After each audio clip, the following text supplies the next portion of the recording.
Hi all, a very good evening to all of you. I hope all of you are doing well and are in good health. आज का यार जो हमारा daily dose है काफी interesting सा question है। ट्रस्ट में ये टिपिकली 5 मार्कर लेवल का क्वेश्चन बनना चाहिए IUQ में। ठीक है, क्वेश्चन दिखने में बहुत आसान सा लग रहा है but yes it is very very very not exactly बहुत कॉम्प्लिकेटेड है बट यस थोड़े बहुत केसेस बनेंगे।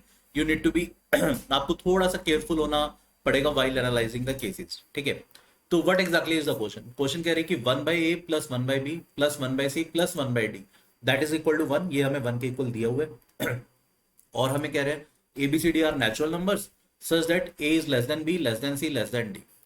We need to find all such possible sets of ABCD which satisfies this equation. जितने भी पॉसिबल ABCD के सेट्स बनेंगे, जितने भी पॉसिबल टपल्स बनेंगे वो हमें बताने हैं satisfying these conditions कि ABCD नेचुरल नंबर है, a is less than b which is less than c which is less than d. ठीक है, तो ऑब्जर्व करना स्टार्ट करते हैं। सबसे पहली बात तो आपको ये दिखना चाहिए a cannot be equal to 1, क्योंकि अगर a ही 1 हो गया तो ये चीज इसकी इक्वल मैच कर जाएगी, तो ये चीज 0 हो नहीं पाएगी considering BCD are natural number. ठीक है, तो पहली चीज तो ये समझ में आना चाहिए a 1 नहीं हो सकता। ठीक है, अब सोच के देखो यार, क्या आप a के मैक्सिमम वैल्यू पर लिमिट लगा सकते हो कि मतलब a की मैक्सिमम कितनी वैल्यू हो सकती है। सोच के देखो, देखो चार फ्रैक्शंस का सम 1 है, हमें पता है 1/4 प्लस 1/4 प्लस 1/4 प्लस 1/4, इनको 4 बार ऐड करें तो 1 होता है। ठीक है, अब BCD ये a से बड़े हैं तो 1/b obviously 1/a will be greater than 1/b will be greater than 1/c will be greater than 1/d। Reciprocals obviously छोटे होंगे अगर BCD बड़े हैं, तो क्लियरली a 4 या 4 से बड़ा नहीं हो सकता, क्योंकि अगर a 4 से बड़ा हो गया, 4 या 4 से बड़ा हो गया, ठीक है, तो आगे वाली चीज एटलीस्ट 1/5 टाइप्स रहनी चाहिए। ठीक है, उसके बाद फिर एटलीस्ट 1/6 होगा, फिर एटलीस्ट 1/7 होगा, that that is clearly less than 1, वो 1 से छोटा है। ठीक है, और हमें जो चाहिए था अपने को 1 के इक्वल चाहिए था, तो इसका मतलब a 4 या 4 से बड़ा नहीं हो सकता। और पहले हमने क्लेम किया था कि a 1 भी नहीं हो सकता, a 1 भी नहीं हो सकता, 4 या 4 से बड़ा भी नहीं हो सकता। तो देखो एक बहुत अच्छी चीज मिली हमें कि भैया a के पास ओनली 2 ऑप्शंस हैं, a can be equal to 2 और a can be equal to 3। a या तो 2 होगा या 3 होगा, तभी ये कंडीशन वैलिडेट हो पाएगी। ठीक है, इसमें भी देखो पहले मैं केस कंसिडर करता हूं if a is equal to 3। ठीक है, अगर a 3 है तो b को कम से कम 4 या 4 से बड़ा होना पड़ेगा, c को फिर 5 या 5 से बड़ा एंड d को 6 या 6 से बड़ा। ठीक है, तो मैक्सिमम वैल्यू अगर मैं 1/a plus 1/b plus 1/c plus 1/d की बात करूं, that should be less than और इक्वल टू a को मिनिमम से मिनिमम, मैंने a को 3 माना है ना, a को 3 रख दिया, b को अगर मैं 4 भी रखता हूं, c को अगर मैं 5 भी रखता हूं, d को अगर मैं 6 भी रख देता हूं, तो 1/a plus 1/b plus 1/c plus 1/d, ये मेरा एक्सप्रेशन, ये मेरी लेफ्ट हैंड साइड वाली वैल्यू डेफिनेटली इससे छोटी या इसके बराबर होगी, बिकॉज BCD 4 5 या 6 से बड़े हो सकते हैं या उसके बराबर हो सकते हैं। ठीक है, अब अगर आप ढंग से इस वाली वैल्यू को कैलकुलेट करोगे, एलसीएम लेते हैं, एलसीएम कितना आ रहा है, एलसीएम क्लियरली इसका आ रहा है 60, right. This is 20 plus 15 plus how much 12 plus this is 10, right. This comes out to be how much 35 47 57 upon 60। भैया अब ये 57 अपॉन 60 आ रहा है, ये इटसेल्फ 1 से छोटा है, और अपना ये जो 1/a 1/b 1/c 1/d है, a3 होने पर ये हमेशा 57/60 के बराबर या उससे छोटा रहेगा, तो क्या कभी भी 1 के इक्वल बन पाएगा? नहीं। तो मतलब a equal to 3 is not possible, a equal to 3 भी पॉसिबल नहीं है। तो अब अपने पास बचता है सिर्फ एक ही scenario, when a is equal to 2। अब a इक्वल टू 2 लेते हैं, ठीक है, इसको सोल्व करने की कोशिश करते हैं, क्या क्या बनता है। Half plus 1/b plus 1/c plus 1/d that is equal to 1। इसका मतलब हुआ 1/b plus 1/c plus 1/d that will be equal to 1 minus half which is half. ठीक है, ये हमारे पास एक इक्वेशन आ गई। ठीक है, अब ध्यान से देखो अगर मैं एक चीज कहूं, 3 फ्रैक्शन का सम हाफ कब बनेगा, जब वो 1/6 1/6 1/6 हो, क्योंकि तब वो 3/6 हो जाएगा और वो हाफ होगा। ठीक है, क्लियरली सी और डी बी से बड़े हैं, तो b अगर 6, यहां से मैं बोल सकता हूं b can not be greater than और इक्वल टू 6, b 6 या 6 से बड़ा नहीं हो सकता, क्योंकि अगर b 6 या 6 से बड़ा हो गया तो 1/6 1/c और भी छोटा हो जाएगा, 1/d और भी छोटा हो जाएगा, एंड हेंस रिजल्ट हमारा हाफ के इक्वल नहीं आ पाएगा। ए को मैंने ऑलरेडी 2 माना है, तो मेरे पास बी के लिए फर्दर अब 3 केसेस बन गए। बी या तो 3 हो सकता है, बी या फिर 4 हो सकता है, बी या फिर 5 हो सकता है। ये 3 केसेस बनते हैं मेरे पास, ठीक है। अब उसमें भी देखो अगर मैं बी को 5 लेता हूँ, ठीक है, तो 1/5 प्लस सी की अब मिनिमम वैल्यू 1/6 होगी, डी की मिनिमम वैल्यू 1/7 होगी, ठीक है। यहाँ तक क्लियर हो रहा है। अब इसका अगर मैंने एलसीएम लिया, ठीक है, ये कितना बनता है 42 5 210, ठीक है, और ये बन गया आपका 42, ठीक है, प्लस 35, ये बनता है ना भाई, प्लस 30, विच इज क्लियरली ये कितना आ रहा है 107/210। ये ऑल्दो ये हाफ से थोड़ा सा बड़ा है ना, तो इसका मतलब बी की वैल्यू 5 हो सकती है।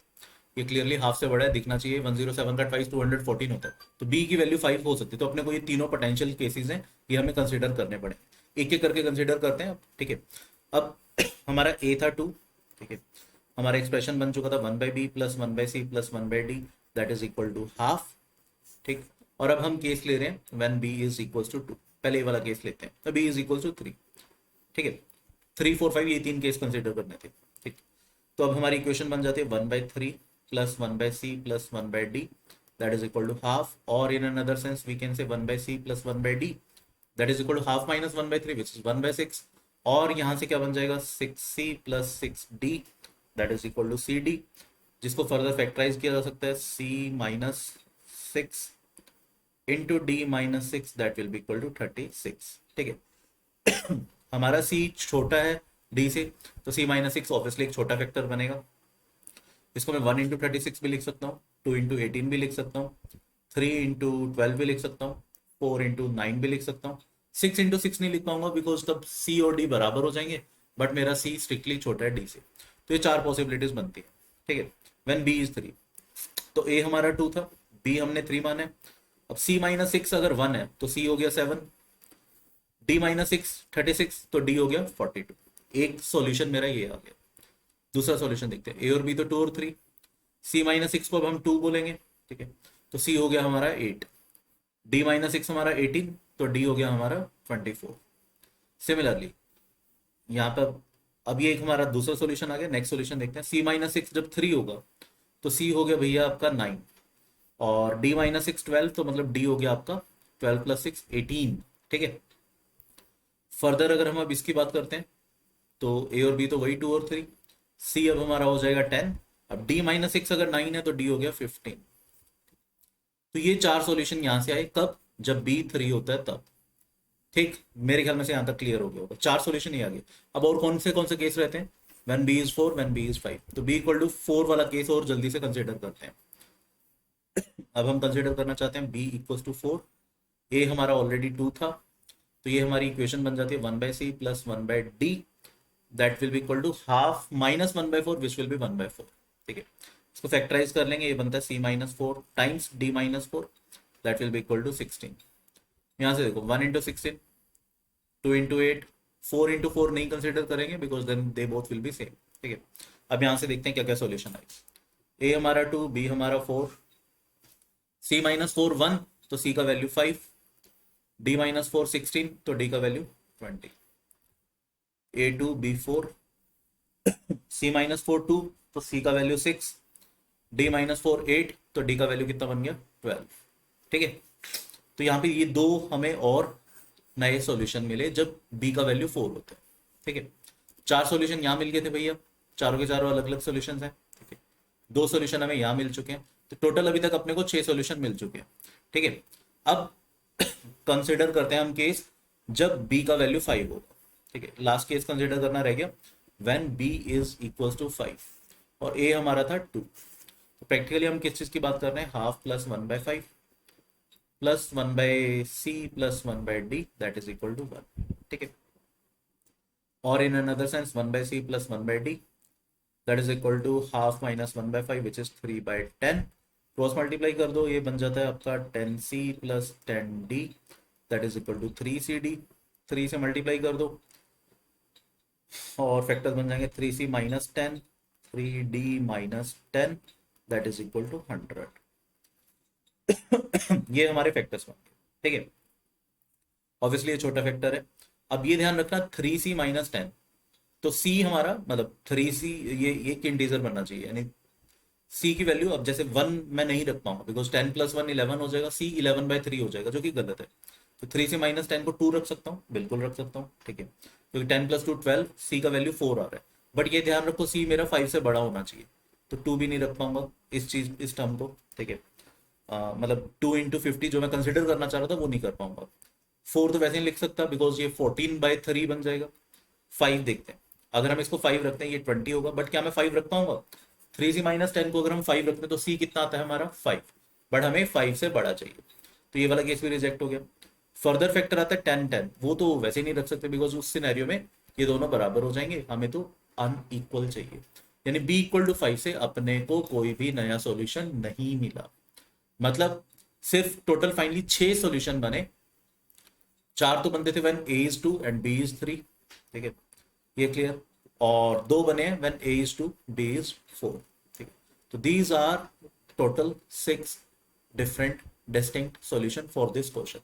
और a इक्वल टू 3 क्यों नहीं होगा, ये हम ऑलरेडी रिजेक्ट कर चुके हैं, मैंने आपको बता दिया था a इक्वल टू 3 क्यों पॉसिबल नहीं है, right. So there are only 6 distinct solution for this question, ये पहले 4, ये अगले 2।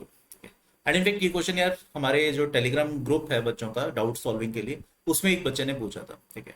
और ट्रस्ट में ये काफी अच्छा क्वेश्चन लगा था हम लोगों को। टिपिकली ये 5 मार्क्स लेवल का तो डेफिनेटली बनना चाहिए। एंड इस क्वेश्चन को थोड़ा और अच्छा बनाया जा सकता है, सिर्फ अगर लिख दें, ये कंडीशन हटा दें और लिख देते हैं कि A B C D are natural numbers, सिर्फ इतना लिख दें। इक्वल भी हो सकते हैं, अनइक्वल भी हो सकते हैं। अब नंबर ऑफ टपल्स पूछता है, अगर ये कितने होंगे, तो this will be a very good question and it should be of 10 marks. अभी ये 10 मार्क्स का बनना चाहिए, आप ट्राई कर सकते हो, this is a homework for you. मैं हिंट दे देता हूँ, आंसर 200 से ज्यादा आएगा, ठीक है। अगर एबीसीडी हम नेचुरल नंबर कर देते हैं, मतलब कुछ इक्वल भी हो सकते हैं, अनइक्वल भी हो सकते हैं, राइट। तो आई होप ये वाला क्वेश्चन आपको समझ में जरूर आ गया होगा। Thank you for watching the session here. I hope you must have enjoyed the session and I'm very sure आप लोगों को आइडिया होगा IUQM का नोटिफिकेशन आ गया है एंड इस बार जो है पैटर्न थोड़ा सा चेंज किया इन लोगों ने, है ना। IUQM में there will be a total of 24 question, ठीक है। सबसे पहले तो एग्जाम का जो डेट है वो दैट इज 30th अक्टूबर, तो we have a lot of time, अभी काफी टाइम है प्रिपरेशन करने से, एक अच्छी प्रिपरेशन करने के लिए IUQM की, है ना। एंड जो नया पैटर्न है जिसमें there will be total of 24 question, ठीक है। टाइम ऑल्दो 3 आवर्स का ही है, ठीक है, बट पैटर्न इन्होंने चेंज कर दिया, ठीक है। 2 मार्क्स के देयर विल बी 10 क्वेश्चंस, ठीक है। 5 मार्क्स के there will be 12 questions and ये थोड़ा सा सरप्राइज एलिमेंट इन्होंने इस बार डाला है, there are 2 questions of 10 marker. Majorly मुझे पर्सनली लगता है ये जो 10 मार्कर के क्वेश्चन होंगे वो अच्छे होंगे and they will be the deciding factor उन बच्चों के लिए जो इनमो का पेपर लिख पाएंगे, राइट। तो this is the new pattern and यार बकल अप, प्रिपरेशन स्टार्ट करो, है ना। आपकी प्रिपरेशन को और थोड़ा सा बेटर करने के लिए we have launched a new batch IUQM achievers. The batch is starting from 4th of July because notification आ गए, है ना। एंड इस बैच में लिमिटेड सीट्स है बिकॉज इसमें we all 3 will be teaching, ठीक है। Lohit sir, Abhay sir and me, हम तीनों इस बैच में टीच करेंगे, राइट। तीनों इक्वल लेक्चर्स लेंगे। बैच में क्या कुछ होगा, बैच की क्या हाइलाइट्स है, मैं वो आपको बता देता हूँ। बट उससे पहले थोड़ा सा मैं आपको लास्ट ईयर के रिजल्ट का बता देता हूँ। हम लोगों ने एट VOS, हमारी VOS टीम ने, मैथ्स की टीम ने क्या लास्ट ईयर रिजल्ट प्रोड्यूस किया। हमारे पास ना रफली 1600 के अराउंड टोटल स्टूडेंट्स थे जिन्होंने पेपर दिया। अराउंड 2300 स्टूडेंट्स को हमने टीच किया था। आउट ऑफ 2300, 1600 स्टूडेंट्स ऐसे थे जिन्होंने पेपर दिया, फाइनली IUQM का एग्जाम दिया, जो 6 मार्च 2022 को हुआ था, ठीक है। Because of Covid school boards भी काफी डिलेड थे, तो कुछ स्टेट्स में स्कूल बोर्ड्स के साथ क्लैश कर रहा था बच्चों का पेपर एंड दैट्स व्हाई इतने नंबर ऑफ स्टूडेंट्स दे नहीं पाए थे। 700 के अराउंड स्टूडेंट्स है जो एग्जाम नहीं दे पाए थे। बट यस, जिन्होंने एग्जाम दिया था उनमें से एज यू कैन सी रफली every second student out of 2, one cleared IUQM, one cleared pre-RMO, जिसके पास IUQM या pre-RMO का सर्टिफिकेट था फाइनली, ठीक है। तो out of 2, one cleared IUQM, right. Finally INMO का पेपर जिन बच्चों ने दिया वो देवर 450 फ्रॉम दिस ईयर है ना 450, बाकी पुराने कैंडिडेट्स थे, सीनियर बैच के थे, जो इस साल फ्रेश जो 450 स्टूडेंट थे, उनमें से 46 आर आवर स्टूडेंट्स, ठीक है, जो कि एक बहुत बड़ी बात है। एंड उनमें से 5 स्टूडेंट्स फाइनली क्लियर्ड इनमो एग्जाम, ठीक है। तो इंडिया के टॉप 40-45 बच्चों में से 5 students were from VOS team. And yes, मतलब इसको हम ऑल्दो बहुत ज्यादा नहीं बताते because he is not our regular student, वो वाईटी में था और कुछ उसके 1-to-1 सेशन लिए, right. And we have a one selection for IMO in IMO team, that but that is from Nepal, right? There is a Nepal student, right? Having said that, let's come to the course highlights. IUQM achievers में you'll get 40 plus live lectures, 40 plus live lectures होंगे, equally divided between 3 of us. Amazing lectures होंगे, बहुत कुछ इसको इसमें सीखने को मिलेगा आपको। इसमें सारी चीजें जो IUQM का सिलेबस है, that means number theory, algebra में भी सीक्वेंट सीरीज, क्वाड्रेटिक, पॉलिनोमियल, सब चीजें, fractional part function, greatest integer function, geometry, number theory, combinatorics, right, functions, trigonometry, सारी चीजें हम इसमें आपको टीच करेंगे। टाइम थोड़ा ज्यादा है, पहले जो कोर्सेज थे उसमें 1 आवर का टाइम था, इसमें हमने 1.5 आवर की ईच क्लास की, 90 मिनट्स का आपको हर क्लास मिलेगा। अपार्ट फ्रॉम दैट, डे 1 से जो फर्स्ट टेस्ट होगा आपका, that will be based on new pattern, ठीक है। You will get 10 part test new pattern पे बेस्ड। पार्ट टेस्ट का मतलब है जैसे जैसे जो सिलेबस होता रहेगा उसका अकॉर्डिंगली उतने ही सिलेबस का टेस्ट आता रहेगा, जस्ट आप टू चेक कि आप लोग कितना वो सिलेबस आपको समझ में आया, राइट। सभी टेस्ट के आपको सॉल्यूशन रिटर्न में भी मिलेंगे as well as video solutions में मिलेंगे। अपार्ट फ्रॉम दैट, जब सिलेबस कंप्लीट हो जाएगा, जब 40 प्लस क्लासेस के अलावा बाद में कुछ रिवीजन क्लासेस भी चलेंगी, जिसमें स्पेसिफिकली 2 मार्कर, 5 मार्कर और 10 मार्कर के क्वेश्चन कराए जाएंगे, and they will be separate from these 40 plus classes. उसमें आपको 10 फुल टेस्ट होंगे, अगेन न्यू पैटर्न, ठीक है, जिसके आपको रिटर्न सॉल्यूशन भी मिलेंगे, ठीक है। ये ध्यान रखना है, बहुत इंपॉर्टेंट है, 10 न्यू पैटर्न होंगे, and trust me, you will get a lot of 5 marker and 10 marker questions practice during these lectures, right? Apart from all these, you will get 15 plus additional revision lectures, but वो recorded form में होंगे, again 90 minutes each lecture, right? Chapter wise आपको assignments मिलेंगी सारी, अच्छा खासा content है उसमें, बहुत, अगर आप इतना सारा देखो यार, जो ये बच्चे थे ना 798, उन्होंने और कुछ नहीं फॉलो किया, उन्होंने जस्ट ये सारा कंटेंट फॉलो किया, लेक्चर्स किए, असाइनमेंट सॉल्व की, ठीक है, टेस्ट दिए, अल्टीमेटली ये अचीव किया। उनमें से कुछ बच्चों ने ये अचीव किया, फाइनली कुछ जो बहुत सिंसियर बच्चे थे उन्होंने ये अचीव किया। Now देखो, क्लियर कैसे करना है उसका पाथ आपके सामने है। अब आप कितनी मेहनत करते हो, कितने ऑनेस्टली रहते हो खुद के साथ, कितने, देखो अगर आप है ना सारे लेक्चर्स लगा लेते हो, सारे टेस्ट देते हो और कोशिश करते हो जितनी मैक्सिमम असाइनमेंट सॉल्व करने की, आई कैन गारंटी आप में आपका डेफिनेटली IUQM क्लियर होगा ही होगा, राइट। एंड ये जो हमारा कोर्स है, ये सिर्फ ऐसा नहीं कि सिर्फ IUQM तक, आप IUQM तक तो है ही है, 30 अक्टूबर तक we will be there with you, ठीक है। 30 अक्टूबर तक आपके साथ हमेशा साथ रहेगा। इन केस जैसे लास्ट ईयर हुआ था, IUQM की डेट्स एक्सटेंड होती रहती थी, अगर इस बार भी होती है तो जब तक डेट एक्सटेंड होती रहेगी, मतलब बेसिकली जब तक IUQM का पेपर नहीं होता तब तक we will be with you. आपको प्रिपेयर करवाया जाएगा अच्छे से और बहुत सारी प्रैक्टिस कराई जाएगी 5 मार्कर 10 मार्कर की, इन केस अगर एक्सटेंड होता है, राइट। एंड सिर्फ IUQM नहीं, फर्दर इनमो तक भी जो बच्चे IUQM क्लियर करेंगे उनका इनमो तक का, दैट इज जनवरी तक का साथ हमारे साथ रहेगा, ठीक है। उसके लिए कोई एडिशनल चार्जेस नहीं देने होंगे, but yes, this is a paid batch जिसकी प्राइस पहले हम 10,000 रख रहे थे, बट फाइनली फिर हमने थोड़ा सा अच्छा फिगर रखा, 6666, राइट। इसमें भी you can get an extra discount of 10%, तो फाइनली ये बैच आपको 6,000 में पड़ेगा if you apply this coupon code, ठीक है, CGPRO, ठीक है। अब इस बैच में रजिस्टर कैसे करना है, जो डिस्क्रिप्शन है, डिस्क्रिप्शन अगर आप खोलोगे तो आपको इस टाइप का डिटेल उसमें दिया हुआ है। ऑल्दो ये सारे कोर्सेज सेम है, बट यस ये हमने अपने रेफरेंस के लिए अलग अलग लिंक बनाए हुए हैं, तो इन केस अगर आप क्लास 7 से 12 में किसी भी क्लास में, तो अकॉर्डिंगली आप लिंक प्रेस कर सकते हो। अगर कोई क्लास 10th वाला बच्चा क्लास 8th वाले लिंक पे भी क्लिक करता है, 12th वाले पे क्लिक करता है, अल्टीमेटली वो सेम कोर्स में ही एनरोल होगा, सेम चीजें ही उनको टीच की जाएंगी। बस ये जस्ट हमने अपने रेफरेंस के लिए बनाया हुआ है कि कितने बच्चे 7 से हैं, कितने 8 से हैं, 9 से, एंड सो ऑन, राइट। अगर कोई वैसे मैथ्स एंथुसियास्ट है जो अभी 12th पास कर चुका है, या लोअर क्लासेस में 6th 5th में है, but yes he is good at mathematics and उसने काफी कुछ चीजें की हुई है. He or she can also enroll in this particular course, right? Clear.